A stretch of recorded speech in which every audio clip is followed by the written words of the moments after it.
and welcome to the Fat Squirrel Speaks. Today is Tuesday, December 18th. This is episode 43. It's almost Christmas. Are you getting excited? I'm so excited. You know what? I'm not as excited. I'm not even gonna lie. Because, I love Christmas. But I might be as excited, closely, that it's almost the solstice. That's it, people. Just hang in there 3 more days and we're going to get more sunshine.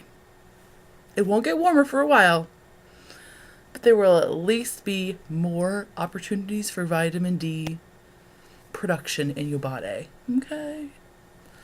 We can do it.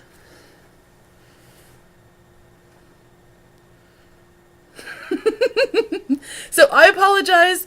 This episode is a little bit later coming out because I actually recorded Monday night, as I do. Or Monday morning, but Monday night in this case. And then there was like some weird audio issue where the episode was like uber quiet.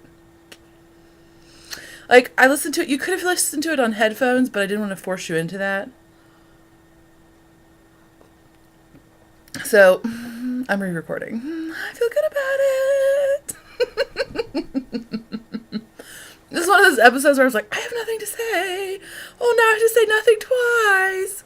Crudsicles. So anyway, you're having coffee with me this morning, okay? Because I have lots to do. I don't have time to wake up naturally. But hello! Hello to new viewers. Hello to returning viewers. I love all your faces. I have thank yous. Thank you to Mary, Tracy, and Anne. They donated their real live Yuletide dollars to the show. Thanks, ladies. If you would like to donate to the show, you can do so by finding a yellow button that says donate either here or here. I'll leave it a mystery. It's a Christmas mystery. Really, I just have no idea what side it's on. The reversal thingy confuses me. But thank you, ladies. It is very much appreciated because we have so many prizes to ship out at the first of the year. The Crazy Cal is still going strong. Get your entries in. I will draw for prizes the next time I record a regular episode, which should be around... Just have them in by December 30th. Okay? Okay. Because you have an opportunity to win one of 2 copies of a Cloudy Apples ebook donated by the beautiful designers thereof. Oh my god, how fancy are we? You can win some awesome fancy pants yarn donated by Corey iRock, and it's 2 sets of fanciness. You could win homespun donated, but not spun by Diane. Yay, Diane! And you could win a project bag donated by the Girl Cave Bags and the Stockinette Zombies. It's got squirrels on it. It's super cute. I enjoy mine. So, get them in. Just for clarification, you can only have 1 entry in my prize thread, but that doesn't mean you can't also enter into the Stockinette Zombies, because wouldn't that be weird? Like, you just must pledge your allegiance to one of us. You can only have 1 ruler. No, you can do it in both. So that was for clarification. I think that is all of the administrative business. I think so. Except to say thank you for leaving iTunes reviews. Thank you for leaving comments on the blog. Thank you for participating in the forums in the Fat Squirrel Speaks group. Shut up. I appreciate them all. They brighten my day every day I get one. Really, people. It's happy for me. I live a very boring life. I mean, not that your comments wouldn't be exciting even if I did have an exciting life. Because let's face it, my life is super boring, but I view it through a lens. You gotta have a lens, people. If you don't have a lens, you're just gonna be bummed. You have a lens. I view it through like a kaleidoscope. Just view your boring life through your beautiful your kaleidoscopes. Just imagine it. Your third eye is a kaleidoscope eye. And it makes everything beautiful and funny and awesome. Kaleidoscopes. So anyway, my life is really boring. And that brings me to shenanigans. There are none that many of, but not exciting style. Kaleidoscopes. But I enjoyed them anyway. Dude, whatever. I dance while I'm making bread. So just live it up. I mean, I can't tell you all the boring things that make me happy because you're going to be like, mirror. There's boring thing that makes me happy. Look how cute that owl is. Joanne Fabrics with $2.73. I couldn't say no. Gosh, I should never go in that store. It's like a black hole of money suckage. Really, you go in for thread and you're like, how did this thread cost $70? What? It's like Target that way. Anyway. So, shenanigans. Not really many.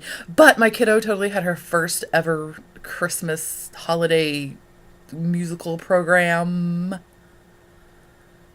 It was pretty awesome. Her school is kind of smallish. Like, we live in the city, but she goes to a magnet school.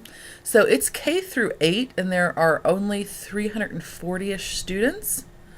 So it was like super old school. We were all in the gym. The kids were all sitting on the floor. But let me just discuss. It was the most awesome cacophony of crazy children I've ever seen in my life. And for that, I am thankful. Because you have everything from like the kindergarten, who's are just like, oh, you got to stop them from picking their noses or whatever. You have everything from them all the way up to 8th graders who are like trying to exert their independence while wearing uniforms. I should be an 8th grade teacher just for that because it's awesome sauce. Like, there was this one little girl who's totally wearing her uniform, which involves like a pleated skirt, like, or some sort of skirt, navy to like her knee, and like her solid polo shirt. But then she's full on wearing like her goth floral black stockings and her Doc Martens kind of rip-offy boots. So cute. I could have pinched her little cheeks. I was like, oh honey, I was so happy for her. So you get the whole range to like the super slick 8th grade boy who has like the faux hawk and he's looking like really cutesy. I'm just like, oh, I love this strange arrangement of children. It's awesome. So it was pretty rad just for that. Because there was an 8th grade band which was super cute, like the slowest rendition of Jingle Bells you've ever heard. So cool. It was awesome. And then the children, of course, all had to get on the risers. That in and of itself should be on one of those video shows. YouTube it up, because kids getting on risers are hilarious. How have we not invented a better solution than those risers? I will say that they at least had the principal stand behind the risers in the event that any child like took a header, which they didn't care about us that much when I was a kid. They were just like, it was not as much of a litigation society. So they were like, whatever, fall over, dummy. So that was awesome. My kid had a starring role. She got to wear a snowman suit, which was basically just like a white fleece shirt and pants with big black buttons on it, and skip around the stage while this other kid sang Snowman Jump, which I had never heard before, but it's cute. And then she had to jump whenever they said jump. She was with one other little girl. But the best part is my kid is totally my kid. Sorry, honey, if you're watching this in the future. Sorry. The genetics are really strong. I don't know. I tried to find somebody who was my exact polar opposite to breed with so that you would not be inflicted with this, but evidently my genes are awesome in their brokenness. So they taped out a circle on the stage for the girls to skip around. My child could not look up.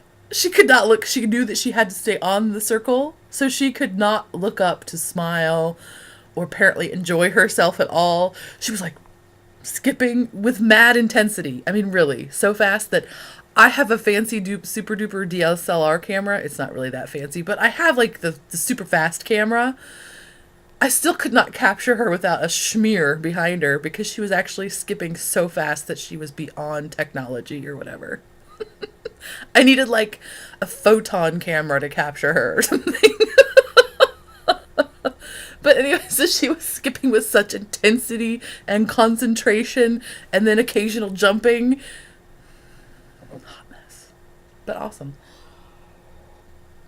And then there was another random opportunity for like the 5th-ish graders, I'm going to say 5th, 6th graders, to do like an R&B freestyle.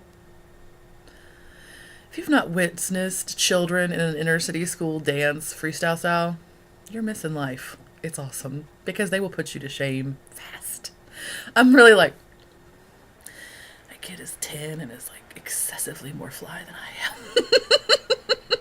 am. That's okay. So anyway, so that was the shenanigan, the primary shenanigan. Oh, I did have a shenanigan that I forgot about last week. We had our friends over to play, we had our friends over and then we all played Apples to Apples. Now, I know that the review of Apples to Apples is mixed. I will say that I can imagine playing Apples to Apples with people I did not like would stink. Or like boring people would be totally obnoxious. But when you play it with your ridiculous, irreverent, we don't know where the line is friends, it's pretty awesome. Like we've discussed getting that Cards Against Humanity game. I'm like, I think it would just be the same, really. I know it's different. But really, that's how irreverent it gets. Oh, I also recommend to always have a Debbie Downer round. Because, you know, Apples to Apples throws in some really, like, cards, like AIDS, Auschwitz. Really, Apples to Apples? Really? So we do a Debbie Downer round at the end where you save your most Debbie Downerist card until the end and then play it for whatever the adjective is. It's a very good way to play. But anyway, I'm sorry, I'm rambling. I could pretend that's because it's in the morning, but quite frankly. But anyway, so we had our friends over and we actually had our first ever full-on peed pants from an adult, by the way. Success! I was really like, because clearly I'm a 19-year-old frat boy, and I think that any party's success is measured upon who wets themselves. But whatever, it was awesome. She laughed to the point of peeing. To the point of being in my bathroom being like, Beth, I need some pants. Always have your funny parties at the fattest person's house in case you need pants. Just saying. I got y'all covered. May not look pretty, but at least you'll be covered. Okay? Okay. Always have a fat friend. Go fat people. Anyway. So yeah, those were the shenanigans. Nothing exciting. Kaleidoclopse. I'm totally using Kaleidoclopse from now on forever and ever. Because that's going to be my new self-help book. Kaleidoclopse. Your third eye is a kaleidoscope eye. Alright. I find myself very entertaining sometimes. It's a good thing because I spend a lot of time alone. What else? Oh, I did want to mention this. So it's like 50 something degrees in Indiana all week. I listened to Paula the other day and she was talking about how the Mississippi River is down and I'm just like, oh my God.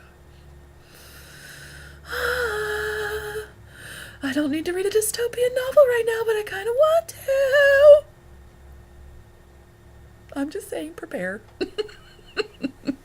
Anyway, so because of that, I'm having like intense, like romanticized Arctic fantasies.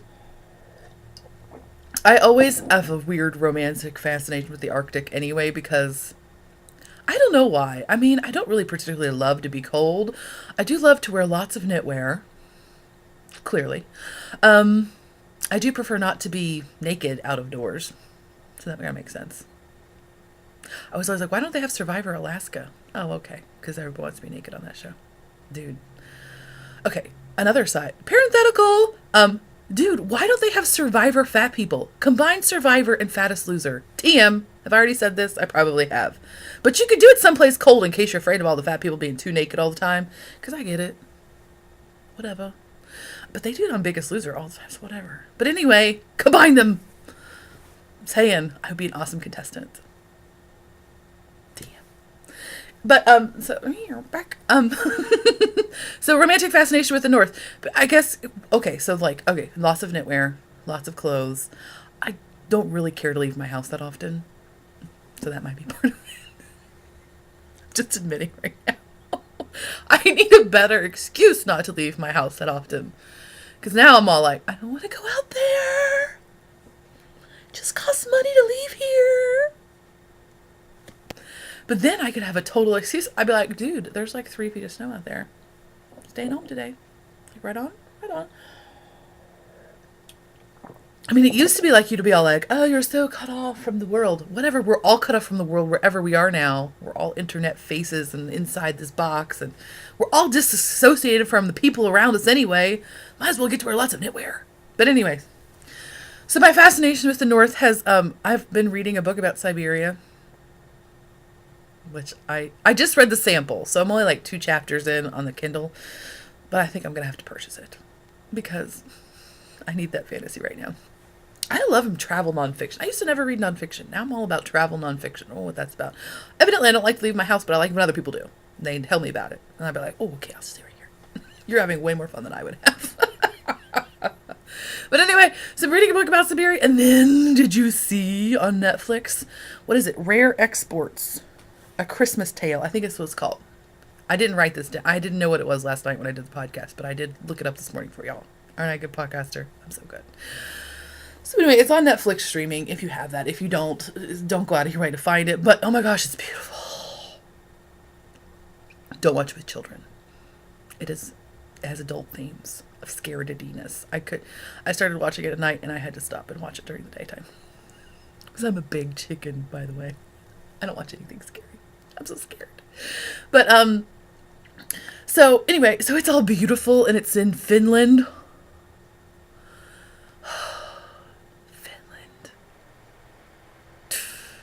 Anyway, so it's in Finland, and there is this little boy, and I won't tell you about the movie, because you'll be like, dude, we don't care.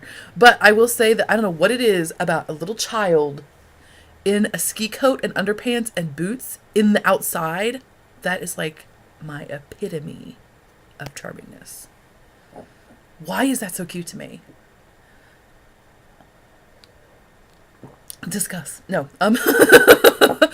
I don't know what it is. Is it because I know that kid must be really tough to be out there in its underpants in the snow? Because an adult outside in its underpants and a ski jacket just makes me think they've had too much to drink, right? But a child, I don't know, it's terribly charming. Terribly charming. Anyway. So watch it. Or don't. But it's real pretty. So watch like at least the first 15 minutes and be like, ooh, Frozen North. And then when it gets scary, you're like, okay, I'm done. But anyway, that's what the show should always be called. But anyway, so yeah, okay, I guess I should talk about knitting. I do have finished objects. Oh, I've got too much yarn near my computer. It's totally going to overheat and then shut down, and I'll have to record for like the 75th time, and I'll cry big tears. My first finished object. It's the Susan B. Anderson ruche beret. Now, I will warn you before I put this on, I did something kind of stupid. Well, it wasn't stupid. It's fine. It didn't hurt anything. But I was curious. I've knit this hat before, and I tried it on. I was like, oh, this is so cute. I wonder what this would look like if I actually blocked it like it was a tam or beret, or I don't know what the accurate word for that is. But what if I blocked it over a dinner plate? Because sometimes those hats look very cute on me. And I was like, I wonder if this would be even cuter that way. It wasn't. So you're going to see it in that state. So I do apologize to Susan B. Anderson. This was not her intent. But I just wanted to see what would happen. Sometimes you just got to Indiana Jones it up. It looks kind of like I'm a crazy chef, right? Not a good look. But anyway, it's supposed to fit more like that. See, that's much cuter. Of course she knew what she was doing. She would have told me to block it over a dinner plate if it was cuter that way. But I thought maybe from a fat head it might be cuter, but it wasn't. Anyway, this is the ruche beret from the beautiful Susan B. Anderson. It can be found in the book Weekend Hats. It is knit out of homespun from Polworth silk from Unwind Yarn Company in the peach crumble colorway. Thanks, Photo Spice. She gifted it to me. Wasn't she nice? So anyway, this is also a little bit floofier than it should be because of, again, my silly blocking experiment. But totally cute. What up? You might be like, that's a Susan B. Anderson pattern knit from a company that is going to be vending at SSK. Maybe it's because it's for the SSK gal. That's right. I really had intentions of doing it earlier in the year, but I was all like, oh, November 1st through December 16th. I got plenty of time. I'll do all my holiday knitting, and then that will be my reward. I'm still not done with my holiday knitting. I don't know why I thought I would be, because my Kaleidoclopse is endlessly optimistic. But anyway, it's done. Yay! And it was very pleasant, of course. Did I say I've knit? Yes, I did say that I've knit those before. I haven't taken a picture of them because they were for gifts for last year's Christmas or roundabouts. And let me just discuss. That's one of my goals for the new year. Let's just talk briefly about goals. One of my goals for the new year is to update Ravelry because I am the world's worst. I mean, I may not be the world's worst because I am better than I used to be because I literally never updated anything. Like, literally. But I still stink. Like, real bad. So that's one of my goals for the new year. I am thinking about purchasing a tool that will help me because, quite frankly, I need a tool because I stink. But anyway, aside, one of my other goals is to knit a little bit less. What you say? Yes, you say. I have discovered, I think I had this realization. I mean, I've kind of been creeping up on this realization for a little while now. But I had this super realization this week that I'm out of control. I'm knitting, like, I'm one of those people that's on one of those, like, crazy addiction shows. Not really, because I still shower and grocery shop and take care of my home. But only begrudgingly. No, not really. But I really have found that this week especially, I've been like, I am using this as an excuse to not get other things done. And I need to step up off that. You know what I mean? I'm like, I have to knit this. I can't mop the floor. I have to knit this. Really? You have to knit this? I mean, yes, there are holiday presents, but really? Yeah. So that's one of my goals for the new year, is to dial it back just a little bit. I'm not going to stop knitting in any way. I'm still going to enjoy it. I'm still going to do great things, but I need to stop using it as a crutch to avoid other tasks that I don't find as enjoyable. So, knit less, update more. Yay! Also, I'm going to try to spin a sweater in socks and then knit them, but that's boring. The other finished object I have is from the lovely Carrie Steinmetz. It is her Crosswords at the Coffee Shop shawl, which I knit, of course. I did the memorial knit along and whatnot. Notes about this. I was kind of undecided as to what I really wanted from this project. It was kind of one of those last minute, like, oh, I'll add that in and maybe I can make that work as a gift for my sister-in-law. So my sister-in-law is older than I am by a bit, a significant bit. But I was not sure that she would understand the whole, like, not that she would understand a shawl. She's not simple. But I wasn't sure that she would really use a shawl. I guess that's a better way to say that. That's an unusual item. So I was kind of torn, like, do I make it the shawl? Do I make it like a scarf? I didn't really love the way the shawlette one looked. So what I did is I cast on for the shawl, so the larger, this way. And I'm holding upside down. I'm a hot mess. But so instead of doing the 2 repeats of the lace section, I did 1.5 repeats. I still did the regular, for the shawl, the regular garter section, the short row section. But instead of blocking it this way for depth, I blocked it this way for width. And I think that, again, with the hopes that she'll wear it more as a scarf than a shawl. Does that make sense? I hope that makes sense. So anyway, but I'm very pleased with it. I think it turned out really nicely. And this is just yarn I dyed. It was 2 strands of, see, it'll be a pretty scarf, right? It's 2 strands of fingering held double. They were 100% superwash, and I just dyed them. So I don't know. I think it's real pretty, and it's really, this part is super squishy. I love that. I love garter stitch anyway, especially when you don't block it out so much, which is another impetus to block it this way instead of this way. So, but anyway, so this part's so smooshy. Anyway, I think it's good. So that is a finished object. Did that. Okay, last finished object. I have no spinning this week. I finished from the lovely Amy the Stockinette Zombies. Her Confetti the Zombie Cat. Yay. Now you may have seen this a while ago or recall seeing this a while ago. I did have to take a break from it. I got everything but the 2 arms and the leg done and then ran out of yarn. It is knit with Luette. No, not Luette. I don't know why I'm saying Luette. Debbie Norville something sock gems. Anyway, it's like a microfiber or something. It's held double. Then on US Force. Is it all the technicals? So I had to wait because I ran out of yarn. I did take almost exactly 3 skeins. I may have like 4 grams left over. So it did almost take exactly 3 skeins. I think he's super cute. Or she. I haven't decided yet. Is it a he or she? I love the ears. Super easy to do and yet very cute effect. So yay! I'm trying to think about anything else that I would say. I think that's all. This is the 4th stuffed animal for my daughter. Her birthday is 3 days before Christmas. So sorry, kid. Angry Capricorn. So this is her 4th. So she'll have 2 for birthday, 2 for Christmas. I was going to try to knit a zombie too, because of course that's the only one she asked for. So I saved that one for last, thinking that that would be enough inspiration to finish it. It's not going to happen. So that is a fail on my part, but she'll get it, Happy Valentine's Day. Happy Wednesday. Something. Because I will still make it for her. I have the yarn and everything, but I am way out of steam. Way out of steam on holiday knitting. So that is all of the finished objects.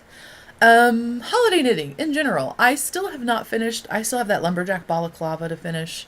And I have one other surprise. Oops, I forgot that person gift. I'm going to do some fingerless mitts, I think. And then I have for my husband.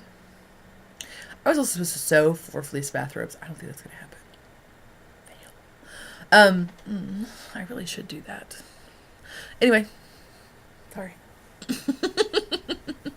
Takes a kept confession time. For my husband. Okay, so for my husband, I agreed to knit some fingerless mitts, or not, fingerless gloves. So they actually have fingers, like knucks. But he works outside, and he has to work in the cold quite a bit. And he used to have a pair of leather fingerless gloves, and I patched them until they literally were just all patches, and finally we retired them. So last year, before I knew anything about fiber, like before I started spinning, before I got the Fleece and Fiber Source book, I had made him a pair of knucks, but I made them out of something cashmere blend. Now you're gonna be like, cashmere? Really? That was dumb. But it was like a brown yarn that I had in stash. It was the right width, and I don't know. Again, I didn't know. I just thought all yarn was yarn. I didn't know that there were certain yarns that were stronger than other yarns. I just never knew that. So they have been horrific fail. Like, he's still using them, but they're already all patches. Like, they're pretty sad looking. They're like covered in hydraulic oil, which is another bad thing. Hydraulic fluid. Sorry, it's not even the right word. But so they're really, they're sewn up, patch. So I thought, okay, now I know a little bit more. Maybe I can make them stronger. We're just doing an experiment. So I'm going to make them out of rug wool. So it's like Lincoln, I think. And I'm felting them. So hopefully the combination of those 2 things will make them strong enough to last more than a month without being totally shredded. I don't expect them to last more than a season, but if I could just make them through the season, that would be awesome. So this is my experiment project, because there's not really a good pattern for it. I do have a pattern for fingerless gloves in my super old stash. It's one of those crazy old patterns. It's awesome. I got it when I was like 18 or something. Anyway. Nerd. So I did that one basically, but what my intention is I have this mitten that I made for my little kiddo. This is from, I think this is from that book, Felted Knits. Anyway, so you make the mitten out of your regular old yarn that you're going to felt with, and then you go, now on this one I think maybe you even go right into the cast on edge, and then pick it up with like a cotton or something that's not going to felt, and just do like a single crochet around. Then you felt it. Then you get it out, you rip out the cotton, and then you actually knit a regular cuff on. Does that make sense? So the cuff is because the thing about felting is that there's no elasticity. So when you make a felted thing, it doesn't stay on the hand as well, especially for kids out in the snow. But these are great for the snow because you can sit this in water and then put your hand in it, and it'll still be dry inside. So they're great for that, but again, for kiddos, you especially need the ribbed cuff. So, I know, look how together I am. I have an example. That was totally by accident, by the way. I just picked up that zombie bag, which I've been hiding in my closet, and it just happened to have this in it. How cool is that? Anyway, so when I knit this one, that was my intention. So I knit the glove without the fingers, and then I had put in like, now on this one I did it like 5 rows in. I put in the cotton around because I thought, okay, it'll have like a little lip. I don't know why I thought that was a better idea, but for some reason I did. It'll have like a little lip of the felt, and then the ribbing will start inside there. I think I just thought it might make a stronger join or something. Whatever. Excuse me. So I felted it, but I think because this yarn is a sport weight rug wool, and I knit it on 7s. Again, I'm usually 2 sizes smaller than normal humans. So this was like, this big. So when I put in the waste yarn, the cotton, I used like a DK that I just happened to have handy. But I think because that yarn was so much, was 1 size thicker than the yarn that I actually knit this with, it made it so the cuff did not felt. You can see it's flared. It shouldn't. This is the same stitch count, just like you would normally do. But it flared for some reason. And I think that must be why that was. I don't know, but it's my only theory at this point. So I broke down and was like, dude, you have to try these on because I have no idea if this fits you. Because like his hands are significantly bigger than mine. But I was like, I don't know. So I had him try it on and it fit perfectly through here. But then this was like, I put in a knitting needle because I'm high tech like that to tell me how much of it was way too big. So I'm going to reknit them. He said it was okay. He didn't care if it had this cuff, which makes it so much easier. I don't know why I'm still stalling on it. But this is kind of a pain to do this part. But he said he didn't care because because they have fingers, they'll actually stay on better than just a straight mitten. Do you know what I mean? Because he's not going to be just... So I still have to do those. Is that enough rambling about that? Sorry. That was a work in progress. I don't even think I said that. So that one has to be totally scrapped. Maybe I could... I'll totally use it as like a... No, it doesn't have fingers. That would be silly. I was like, I could use it... I'll just hold it like this as a pot holder. Because I'll so burn myself if I try to do that. Maybe if I sewed them up, I could use it as a pot holder. I could totally do that, right? Oh, good. I'm so glad I didn't waste this. I'm using it as a pot holder. Thank you for having that epiphany with me. Okay, second work in progress. I have a hoe, Christmas hoe, best kind of hoe. This is the Partying It Up and Getting Down sock by the lovely Amy Spindler of Stocking and Zombies, and she gets it to me. Thank you. This is the Partying Up version. So you start at the toe and go up. Afterthought heel. This is Hiawassee Creek Dye Works. This is her Twinkle Toes base, I think. It's the Stellina one. And this is her Charlie in the box colorway. And I love it. I'll show you what I'm knitting mostly on this week. This has been like exciting crack diversion because it's so bright. It's so pretty and it's sparkly too. So this is a much longer sock than I normally knit. But I enjoyed the yarn so much. I'm just gonna keep going. So I have that one as my hoe, and then I've started this one. This is the top down version. So yay! That's all I have to say about it. I'm enjoying it. I don't know that I'm actually going to get them done by Christmas, but I'm not worried about it too much. I was really hoping to do that, but then I was like, dial it back, lady. I still haven't sent out Christmas cards, right? Knitting diversions. I don't know why I even buy Christmas cards. I should only buy New Year's cards because I always want to send the Christmas cards out December 1st. And then I'm like, no, it's too early for the holiday cards. I gotta hold back. And then when it's the right time, I'm totally not interested in doing it. So really, just buy New Year's cards. What's wrong with me? Anyway, so this is the other thing. I don't know what thing it is. This is the other thing I'm working on. This is the Boardwalk, and it is by, of course, it's Brooklyn Tweed Wool People, Volume 3. Brooklyn Tweed. And this is by Heidi Kiermaier. I don't know. Kiermaier, I think. So this is one of the sweaters I talked about last week that I had seen last week. I just hadn't told you about it. And I was like, I want to make that sweater really bad. Because I had already bought the piece fleece to make it with. But, now see, this is my failure of not bringing examples down. I have knit these sleevelessy sweaters for myself before. I can't think of the one specifically, but I've knit the Shalom and then another one that was in like, I don't know, New England Knits or something, the cable-y one. They have both been out of worsted, which is not the most flattering yarn on me, but they are horrific looking on me. Horrific. And this is why. What the style of those sweaters is that you knit the body and then you separate for the arms, but you don't do any decreases. So it's not like a straight up sweater vest where you would come in and have a narrower shoulder. It's just a rectangle, essentially, that you put your arms through. That looks cute on small people. I don't know, it may even look cute on big people. I haven't seen it on big people. It does not look cute on my big person at all. I don't know if it's just my size or if it's like my slopey shoulders or what it is, but it is terrible looking. Because instead of it looking like cute and just like a cap sleeve, which is like, that's fine. What happens is that sticks out like this. And then it hits like this fat part of my arm in weird. It's just all sorts of not right. It doesn't fit right in the bust because the armhole is deeper but not shaped. So like it doesn't cover it's weird all around. So I have vowed not to knit those sweaters because they are very tempting because they always require not very much yarn-ish, because there's no sleeves.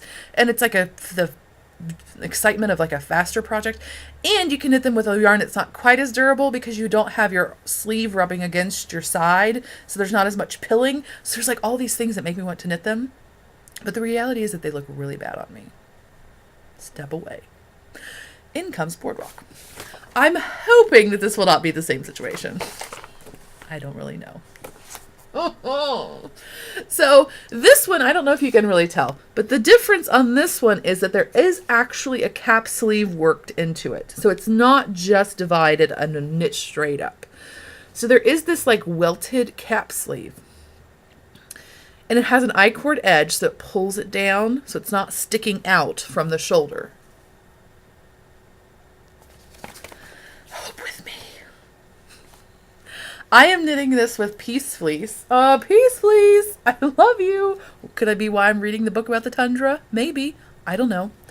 This is their DK Sport, which I don't know what the DK part is about. You could knit it to a DK gauge. Maybe that's what it is. And it would just be very open.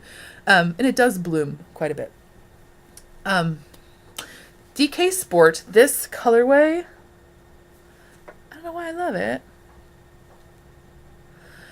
It's called Sheplova Mushroom. Their colorways are like butter names. Sheplova.